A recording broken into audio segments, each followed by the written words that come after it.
Hello everyone, welcome back to a new tutorial video on how to delete Signal application account permanently. Before starting this video, please make sure to subscribe and do press the notification bell icon to get updated. So let's get this video started. First of all, you need to simply tap in Open Signal application.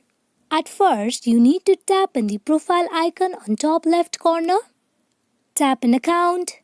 Under Account section, at the very last, you can see the option of Delete Account. Tap on it.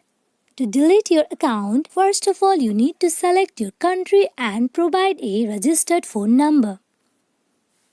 Okay, after you are done, tap on Delete Account. Are you sure want to delete your account? Tap on Delete Account.